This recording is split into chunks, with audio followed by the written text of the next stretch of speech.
प्रिय भक्तों, जय श्री राधे। आज की इस वीडियो में मैं आपको बताऊंगी वर्ष 2025 में धूमावती जयंती कब है, माँ धूमावती का रहस्य क्या है।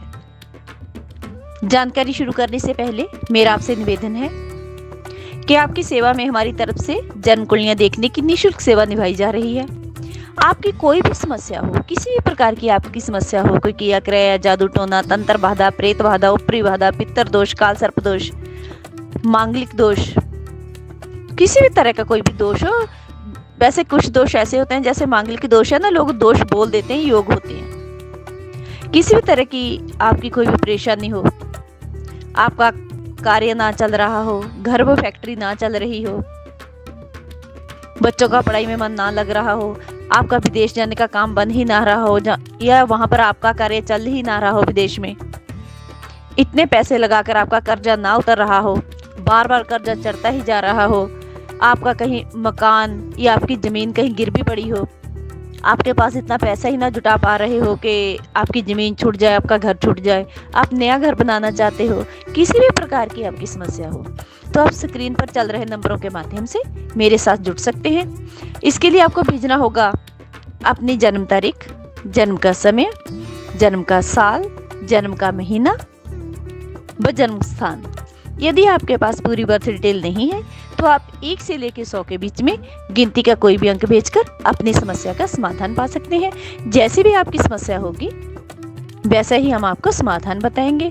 इसके अलावा आप अगर किसी भी धार्मिक पूजा पाठ का अनुष्ठान स्वयं करना चाहते हो तो आप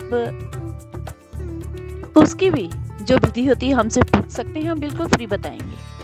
जैसे कोई दोष हो आपकी कुंडली में, काल सर्प दोष, पितर पूजा, मांगलिक पूजा, माता चंडी पूजा, माँ दुर्गा पूजा, श्री विष्णु लक्ष्मी पूजा, माता बगलामुखी पूजा, नाड़ी दोष पूजन, नवग्रह पूजन, शिव पूजन, माँ काली पूजन, कुंडली में पड़े दोषों का निवारण करने के लिए पूजन, दुर्गा सप्तशती पाठ, दुर्गा स्तुति, किसी प्रकार के धार्मिक अनुष्ठान के लिए आप हमसे कॉल कर सकते हैं। व्हाट्सएप के माध्यम से आप हमसे पूछ सकते हैं। आप कोई आराधना करनी चाहते हो, कोई साधना करनी चाहते हो जिसकी आपकी खुशी हो, हम वैसे ही आपको अनुष्ठान और विधान बताएंगे, विधि बताएंगे। लेकिन इसके लिए आपको पूरे धार्मिक नियमों का पालन करना होगा। यदि आपके पास किसी कार्यवश समय नहीं है, आप जॉब करते हैं या आपके बच्चे छोटे हैं, व्यस्त रहते हैं सारा दिन, तो आप हमसे कॉल कर सकते हैं, हम स्वयं करेंगे आपके लिए। बस आपको अपनी परेशानी बतानी है, ठीक है। चलो शुरू करते हैं आज की जानकारी। प्रिय भक्तों, ज्येष्ठ माह के शुक्ल पक्ष की अष्टमी तिथि को माँ धूमावती जयंती मनाई जाती है। इस दिन माता पार्वती के विधवा स्वरूप की पूजा की जाती है। 10 महाविद्याओं में से 7वीं महाविद्या देवी धूमावती है। इस दिन 10 महाविद्याओं की उत्पत्ति हुई थी। माँ के धूमावती रूप को अलक्ष्मी रूप से भी जाना जाता है। माँ धूमावती की पूजा विशेषकर तंत्र साधना के लिए की जाती है। गृहस्थ जीवन वाले माता धूमावती के सौम्य रूप की पूजा करते हैं। माता धूमावती की पूजा आराधना करने से संतापों का नाश होता है। जो संताप होते हैं, किसी जाने अनजाने में हम कोई गलती कर बैठते हैं, उनका नाश हो जाता है। उसका जो संताप हमें भुगतना पड़ता है ना, उस संताप का नाश करती है माता धूमावती की पूजा आराधना।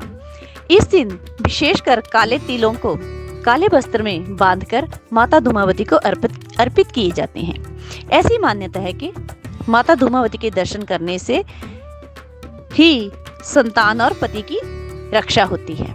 परंतु इस दिन सुहागिन स्त्रियां माता धूमावती की पूजा नहीं करती, क्योंकि इस दिन माता धूमावती एक विधवा स्त्री के रूप में होती है।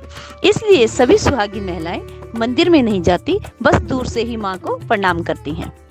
आओ अब मैं आपको बताती हूँ पूजा करने की विधि। प्रिय भक्तों, धूमावती जयंती के दिन गृहस्थ लोग माता को आंकड़े का फूल, नीला फूल, सफेद वस्त्र, सफेद तिल, अक्षत, दुर्बा, चंदन, नारियल और पंचमेवा अर्पित करते हैं। ओम धूम धूम धूमावती नमः इस मंत्र का जाप लगातार करते हैं। इस मंत्र की ज्यादा से ज्यादा माला करनी अनिवार्य होती है। अब मैं आपको बताती हूँ माता धूमावती को किस प्रकार का भोग अर्पित करना चाहिए। माता धूमावती को भूख की देवी या भूख को शांत करने वाली देवी कहते हैं। इसलिए माता को भोग में ज्यादा तीखा व्यंजन नहीं देना चाहिए। माता को नमकीन भोग अति प्रिय है, जैसे पकोड़ा, कचौड़ी, नमक वाली रोटी और रोटी चटनी आदि। अब हम आपको बताएंगे वर्ष 2025 में धूमावती जयंती कब है। प्रिय भक्तों, वर्ष 2025 में धूमावती जयंती 3 जून दिन मंगलवार को मनाई जाएगी। धन्यवाद। मेरे द्वारा बताई गई जानकारी आपको कैसी लगी? प्लीज कमेंट बॉक्स में अपनी राय जरूर देना। माता रानी आपका कल्याण करेगी।